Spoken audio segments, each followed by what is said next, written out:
Have you ever noticed how the silence didn't start after she pulled away, but before it?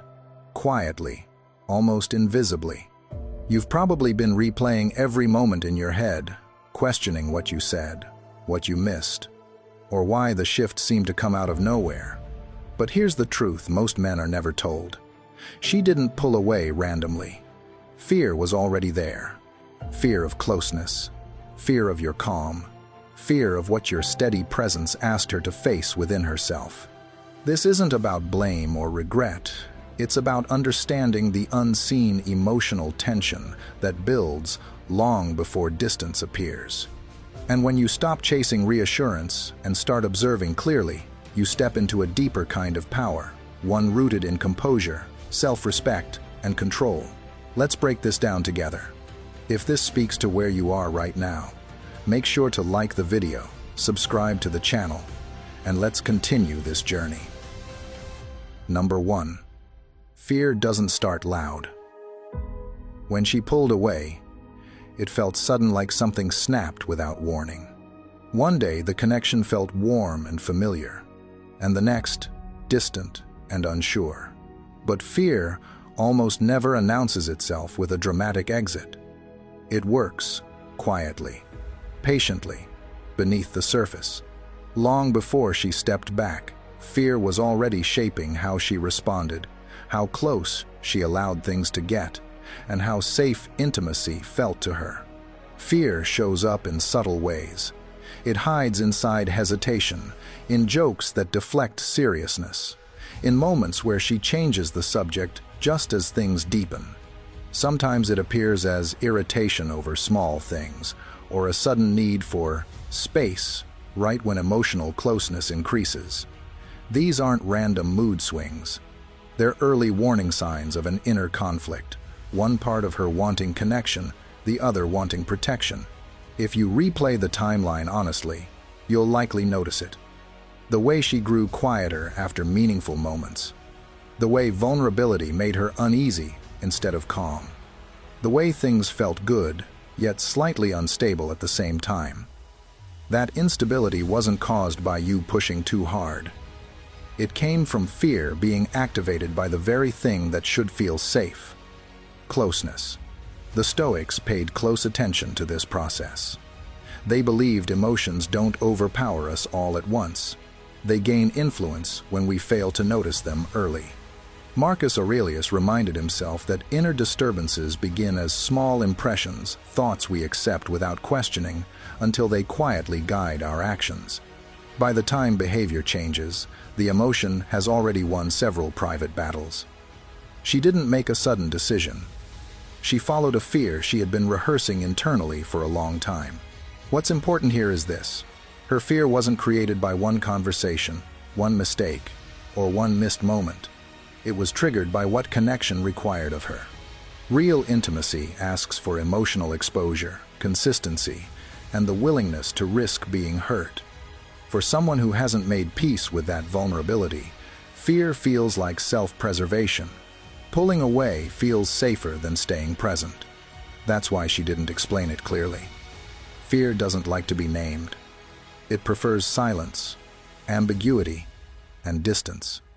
Instead of saying, "I'm afraid," she obeyed the feeling without examining it. Quietly, instinctively, and when fear leads, clarity disappears. Understanding this changes how you carry the situation. You stop blaming yourself for not saying the perfect thing. You stop imagining that one more message or one more explanation would have fixed it. The real struggle wasn't happening between you and her, it was happening inside her. Stoicism teaches you to recognize that distinction. You focus on what's within your control, your composure, your self-respect, your ability to remain steady even when someone else retreats. Her fear shaped her actions, but it doesn't have to shake your foundation. When you see the truth clearly, you don't chase what pulled away in silence. You stand grounded, aware that not all distance is rejection. Sometimes it's unexamined fear, choosing the easiest escape. Number 2. The mask was slipping. Maybe what scared her wasn't you, but what she felt starting to unravel inside herself. At the beginning, everything felt easy. She could show up effortlessly, stay light, avoid depth, and move at a pace that didn't ask too much of her. But over time, your presence changed the atmosphere. Not because you pushed, not because you demanded answers, but because you were steady.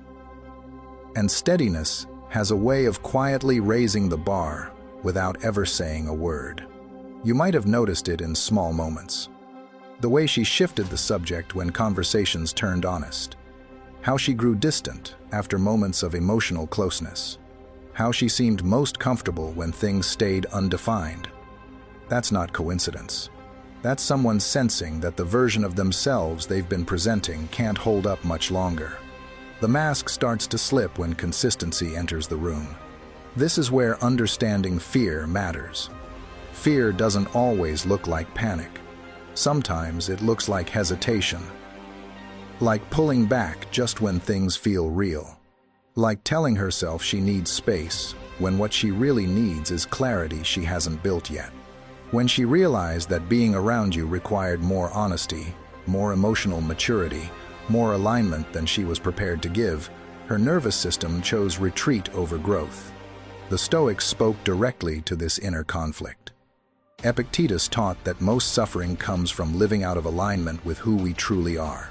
And when someone enters your life who is aligned, who knows their values, their direction, their emotional footing, it creates contrast. Your calm didn't criticize her. It didn't corner her. It simply reflected something back to her that she hadn't resolved yet. And that reflection can feel threatening. Not because you're wrong, but because staying would mean confronting parts of herself she's been avoiding. It would mean choosing growth instead of familiarity, responsibility instead of comfort. And not everyone is ready for that choice, even if they care.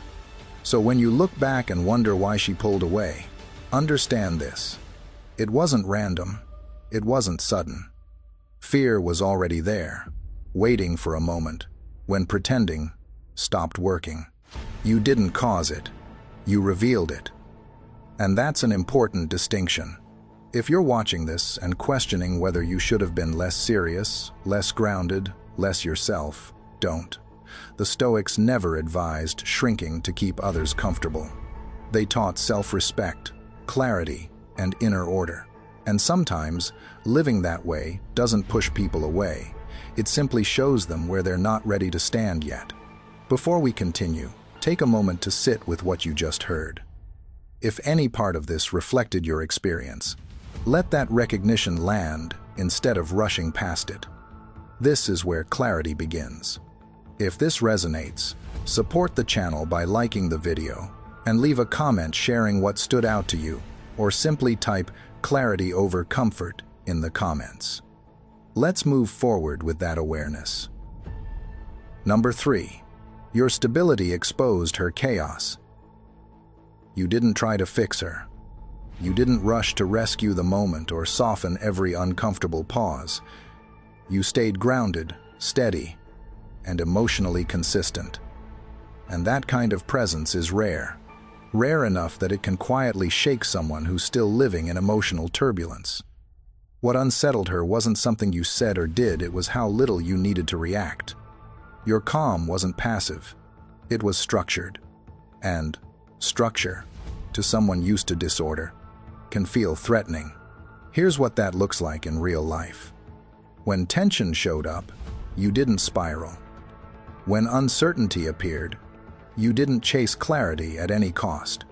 When she pulled back emotionally, you didn't panic or try to negotiate her feelings. You remained the same person. That consistency creates safety for someone who's ready, but pressure for someone who isn't. Because suddenly, the chaos they've learned to manage doesn't work anymore. There's nothing to push against, nothing to provoke, nothing to control. The Stoics understood this deeply.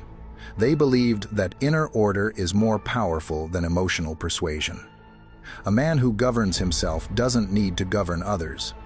And when you live that way, you stop participating in emotional games without ever announcing it. You don't withdraw to punish. You don't engage to soothe insecurity. You simply act from principle. That's not coldness. That's clarity. But to someone who hasn't built that clarity inside themselves, it can feel like standing next to a calm ocean while their own mind is a storm. So when she began to pull away, it wasn't random. The fear was already there, sitting quietly beneath the surface. Fear of being seen too clearly. Fear of being expected to rise to a level of honesty, stability, or self-awareness she wasn't prepared for. Your presence didn't create that fear. It exposed it. Your discipline highlighted the gap between who she was and who she sensed she'd have to become around you. And that's the part most people miss. You didn't destabilize her world. You didn't overwhelm her with demands. You simply stayed rooted in yourself. And sometimes, that's enough to make someone step back. Not because you lacked warmth, but because you carried a kind of calm that requires growth to stay near. Number 4. Closeness triggered survival mode. When someone has unhealed emotional wounds, real closeness can feel unsafe. Not because you did anything, but because the heart remembers where it bled. And that memory doesn't live in logic, it lives in the body. You may have felt it the moment things started to deepen. The conversations felt more honest. The connection felt more real. And right there, when intimacy stopped being abstract and started becoming personal, something in her shifted. Not loudly, quietly. That's how fear usually moves. What looked like sudden distance was often her nervous system trying to regain control. When closeness increases, so does vulnerability. And for someone who has been hurt before, vulnerability doesn't register as warmth, it registers as risk. So instead of leaning in, she pulled back just enough to feel safe again. Less texting, more hesitation, a subtle emotional wall. Not because you crossed a line, but because being close meant she could lose something that mattered. There's a moment many people don't talk about, the moment when consistency feels heavier than chaos. You showed up the same way. You didn't create emotional highs and lows. You didn't disappear to provoke longing. You were steady. And that steadiness can be unsettling to someone whose past taught them that connection always ends in pain. As Seneca taught, we suffer more in imagination than in reality. She may have imagined the ending before the middle was ever finished. The fear of losing you, needing you, or being fully seen may have felt so intense that creating distance seemed like the only way to breathe. From a Stoic perspective, this isn't about chasing or fixing. It's about understanding what was always there beneath the surface. Fear didn't arrive because of something you did wrong. It surfaced because the connection became real enough to expose it. You didn't trigger her wounds, you revealed them. And when someone isn't ready to face what closeness awakens, survival mode takes over. Distance feels safer than growth. Control feels safer than trust. So if you're sitting there wondering why things changed when they were finally going well, understand this. She didn't pull away randomly. Fear was already there, waiting for intimacy to shine a light on it. And sometimes, the very thing that could heal someone is the thing they run from first. Number 5. Your depth required her to show up. Surface love is easy. It flatters. It entertains. It stays light enough that no one has to risk being truly seen. You can laugh, flirt, distract each other, and call it connection. But when you showed up with real depth, when you offered consistency instead of games, presence instead of pressure, emotional strength instead of volatility, you quietly changed the rules of the relationship. And that's usually when fear, the kind that's been there all along, starts to stir. Because depth doesn't just feel good. It asks something in return. When you stayed steady during moments that normally create drama, when you didn't disappear or explode, when you were clear about what you wanted without forcing it, you invited her to meet you at that level. That kind of invitation can feel confronting to someone who's learned to survive emotionally by staying half in, half out. It's not that you demanded too much, it's that your presence made avoidance harder. Think about how this plays out in real life. You didn't rush intimacy, but you didn't run from it either. You were emotionally available without being needy. You showed patience without losing self-respect. Those qualities sound healthy, but to someone still living in emotional turbulence, they can feel destabilizing. Chaos feels familiar. Calm feels suspicious. And when calm starts asking for honesty, accountability, or emotional maturity, fear often chooses distance over growth. From a Stoic perspective, this makes sense. Cleanthes taught that virtue is shaped through resistance, not comfort. And your grounded energy created resistance, not conflict, but contrast. You became a mirror she couldn't easily look away from. Your steadiness highlighted her uncertainty. Your clarity exposed her confusion. That kind of friction doesn't feel romantic to someone who hasn't done the inner work yet. It feels threatening. So when she pulled away, it wasn't random. It wasn't because you lacked something. It was because your depth required her to show up in a way she didn't know how to sustain. And instead of admitting that, fear chose the quieter option: distance. If you're watching this and wondering whether you should have been lighter, less serious, less present, pause right there. Stoicism reminds us that we don't shrink our character to make others comfortable. We stay aligned with who we are and let outcomes fall where they may. Your depth wasn't a mistake. It was a signal. And what it revealed wasn't your inadequacy, it was her unreadiness. You didn't lose her because you were too much. You lost her because you were real. And fear has a way of retreating when it's asked to stand in truth. Take a moment and sit with what you just heard, not to judge it, not to defend yourself, but to really feel it. Ask yourself where you stayed real, even when it would have been easier to stay light, and where that depth may have quietly shifted the dynamic. This isn't about blame, it's about clarity. If any part of this mirrors your own experience, let it surface. I'd like you to reflect on what your presence revealed, not just in her, but in you. And if you're willing, leave a comment sharing what resonated most, or what this stirred inside you. Sometimes naming the truth is the first step toward understanding what comes next. Number 6. She didn't expect you to hold your frame. Maybe she tested you with distance, a slower reply, a shift in tone, a subtle emotional pullback meant to see if you would lean forward, over-explain yourself, or chase reassurance. Most people do. Most people feel the tension and rush to close the gap, afraid of what silence might mean. But you didn't. You stayed centered. You didn't beg. You didn't chase. You didn't collapse into proving your value. And that calm, steady posture wasn't something she was prepared for. This is where the fear had already been sitting quietly. Not fear of you doing something wrong, but fear of what your composure revealed. When someone creates distance, expecting control, and instead meets emotional stability, it disrupts the pattern they're used to. Stoicism teaches that strength is not loud reaction, but disciplined response. And in that moment, your restraint became a mirror. It showed her uncertainty without you saying a word. Think about how unfamiliar that can feel. Distance is often used as a test, sometimes unconsciously. It's a way to measure how much power someone has over you. When that test fails, when there's no panic, no scrambling, no emotional bargaining, it can trigger discomfort. Your calm wasn't coldness, it wasn't indifference, it was direction. As Marcus Aurelius reminded himself, you don't need to be pulled apart by things outside your control. You choose your stance. You chose to remain grounded. And here's the part most people miss.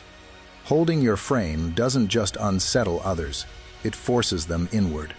She may have felt exposed by her own indecision, by the realization that she couldn't move you emotionally the way she expected. That can feel threatening to someone who hasn't made peace with themselves yet. Your steadiness raised an unspoken question she wasn't ready to answer. If he's this calm, without chasing me, what does that say about my position? So if she pulled back further after that, it wasn't random, it wasn't sudden, it was fear responding to structure. You didn't punish her. You didn't withdraw to manipulate. You simply stayed aligned with who you are. And for someone used to emotional turbulence, that kind of grounded presence can feel overwhelming, not because it's wrong, but because it's real. Number 7. Fear of not being enough wins silently. She may have pulled away with no explanation, but inside, her mind was anything but quiet. While you were trying to understand the distance, she was quietly questioning herself. What if I can't meet his standard? What if I fail once he really sees me? What if I'm not as emotionally strong, stable, or consistent as he is? Those questions don't always come from arrogance or indifference. Often, they come from insecurity that doesn't know how to speak honestly. I want you to think about how this shows up in real life. You stayed steady. You didn't pressure her. You didn't play games. You showed up with clarity and presence. And instead of that making her feel safe, it made her feel exposed. Your calm reflected something back to her that she wasn't ready to face. Not because you demanded perfection, but because your standards were quiet, lived, and non-negotiable. That can be intimidating to someone who's used to relationships where expectations are low and chaos fills the gaps. Zeno, the founder of Stoicism, lost everything in a shipwreck. His wealth, his certainty, his old identity, gone in a moment. But instead of collapsing, that loss pushed him toward philosophy and inner strength. The Stoics understood something most people miss. Fear doesn't always signal danger. Sometimes it signals transformation. Sometimes it means you're standing at the edge of growth, right before you're asked to rise to a new level of responsibility and self-honesty. And here's the hard truth many people don't want to admit. Growth requires courage. It requires staying when it would be easier to leave. For someone who doubts their worth, walking away feels safer than risking being seen and possibly falling short. So she didn't pull away randomly.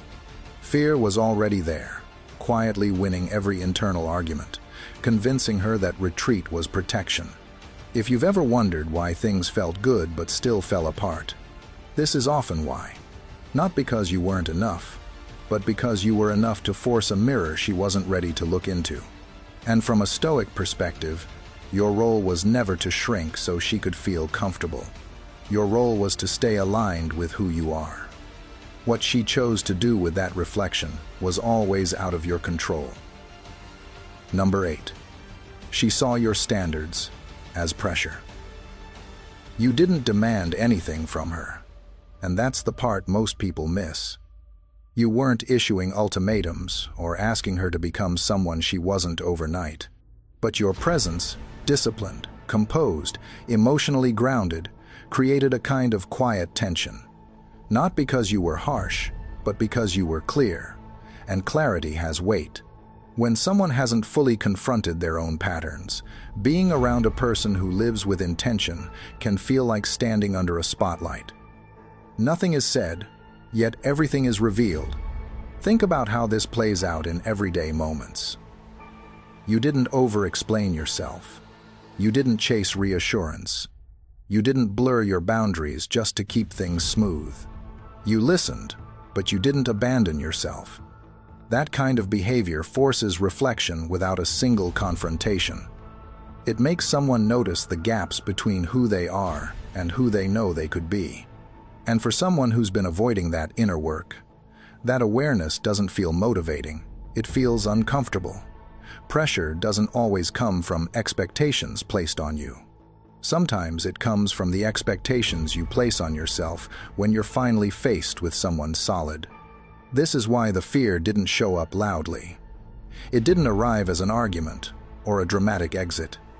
It surfaced as hesitation, as pulling back, as creating space where closeness once existed. The fear was already there, quietly asking, "What if I can't meet this?" And instead of answering that question honestly, distance became the escape.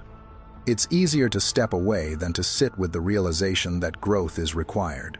Stoicism gives you a grounded way to understand this without turning inward with guilt. The Stoics believed that virtue is not something you negotiate to keep others comfortable.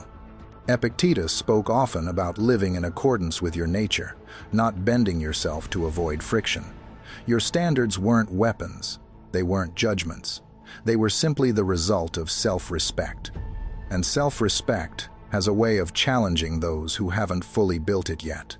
So if you're watching this and questioning whether you should have been more flexible, more accommodating, or less grounded, hear this clearly. Lowering your standards wouldn't have removed her fear. It would have delayed it.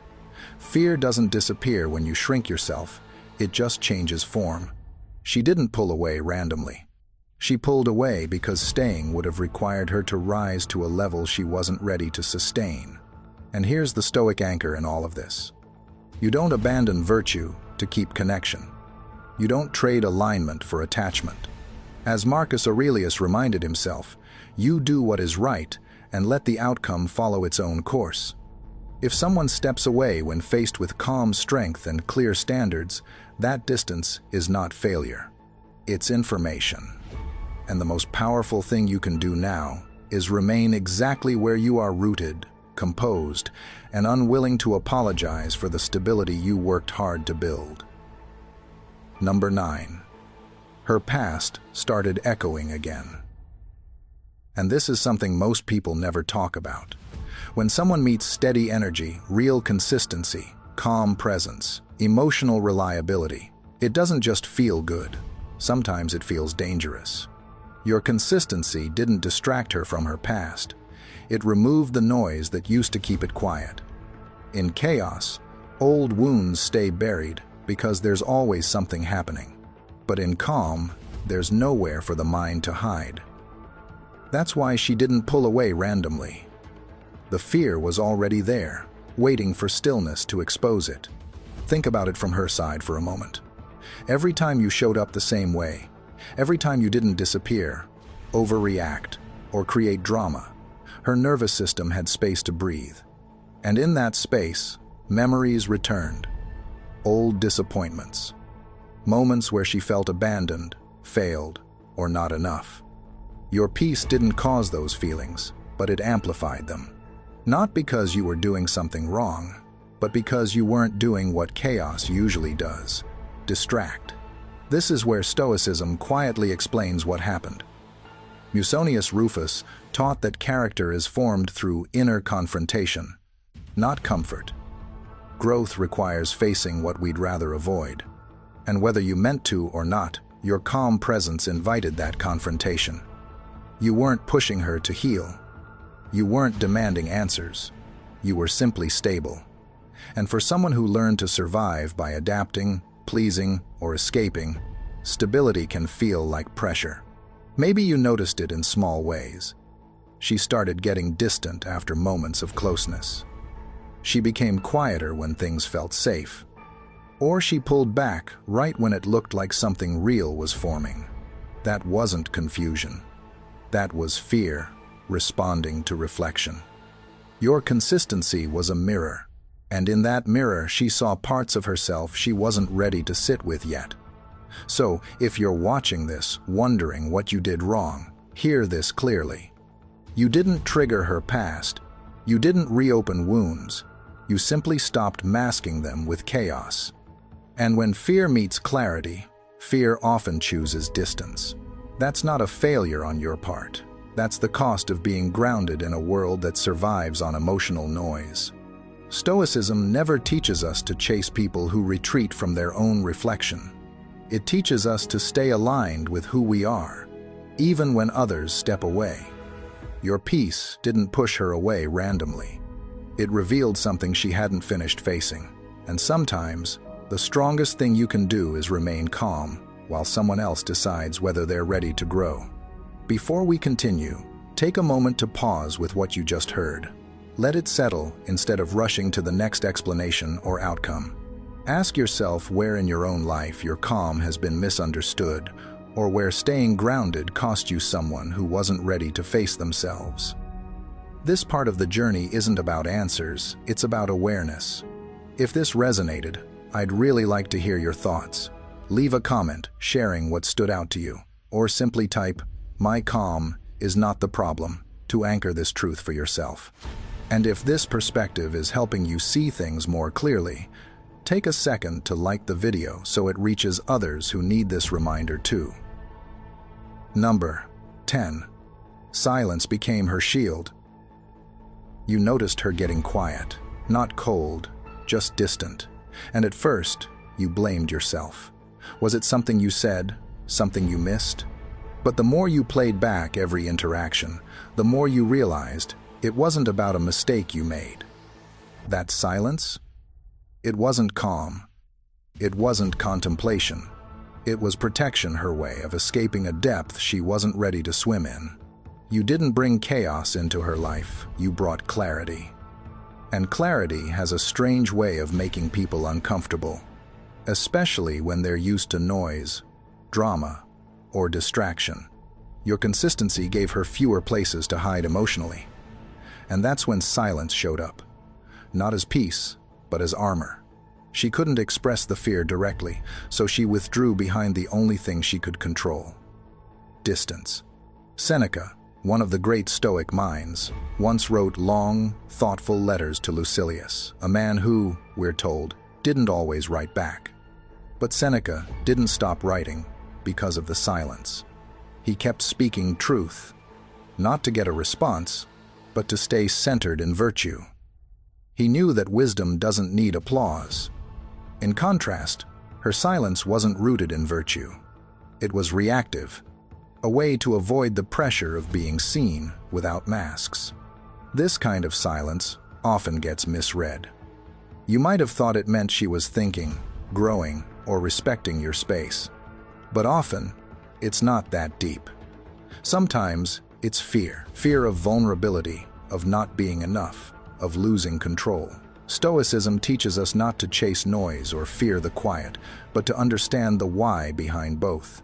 When you do that, you stop personalizing someone else's retreat and start seeing it as what it truly is: a mirror showing where they are emotionally. So if you're sitting there trying to interpret her silence, don't rush to fill in the gaps with self-doubt. Silence doesn't always mean thoughtfulness. Sometimes it means avoidance, and that has nothing to do with your worth. Stoicism reminds us to observe without chasing, to remain steady without forcing clarity from someone who isn't ready to give it. Your role isn't to break through her shield. It's to stay rooted in who you are. When you do that, her silence no longer confuses you. It simply tells you where she is, and why walking forward in peace is the right move. Number 11. It wasn't random, it was revealing. She didn't just change. What happened was quieter, slower, and far more honest than that. She revealed what had been under the surface the whole time.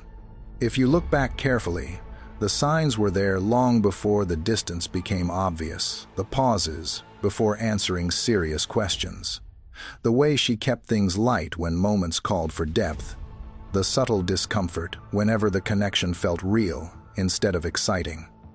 That wasn't confusion. That was fear slowly coming into focus. And this matters for you to understand, because when someone pulls away like that, it's easy to make it about your value. But this wasn't a rejection of who you are.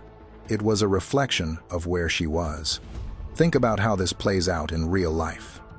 When you show up steady, consistent, emotionally grounded, you remove the chaos that some people unconsciously rely on. There's nothing to react against, nothing to escape into. And for someone who has learned to survive through emotional instability, that kind of calm can feel unsettling instead of safe. Your presence didn't create her fear, it revealed it. The closer things got, the harder it became for her to hide from the parts of herself she hadn't healed. The Stoics understood this dynamic well. Epictetus said that people are disturbed not by events themselves, but by the meaning they assign to them. You were the event. Not because you did something wrong, but because your clarity forced a decision she wasn't ready to make. Instead of interpreting your steadiness as security, her mind framed it as pressure. Instead of seeing peace, she felt exposed. And when fear doesn't know how to speak honestly, it often chooses silence and distance. I want you to really take this in. Her fear did not mean you failed. It didn't mean you lacked something. It meant you represented a level of emotional responsibility she hadn't yet developed. You didn't rush her. You didn't demand. You didn't force anything. You simply stayed aligned with who you are. And sometimes, that alone is enough to trigger retreat in someone who isn't prepared to grow. This is where Stoicism becomes your anchor. Your peace was never meant to be negotiated. Your strength was never meant to shrink to make someone else comfortable. Marcus Aurelius reminded himself daily to stand firm in his own nature, regardless of how others reacted. That applies here. You didn't lose something meaningful, you gained clarity. You saw the truth early. And once you understand that her pulling away came from fear that was already there, you stop chasing explanations and stop questioning your worth. You stay grounded, you stay intact. And that, whether she ever realizes it or not, is real strength. If this message hit something in you, take a breath. You're not here to beg for someone who's not ready. You're here to protect your energy, live your truth, and become even more grounded than you were yesterday. She didn't pull away randomly. Fear was already whispering to her long before it reached your ears. So if this gave you a new perspective, take a moment to like the video, subscribe to the channel, and drop a comment sharing what part hit hardest. And don't stop here, watch the next video on screen. Let's keep building that inner strength together.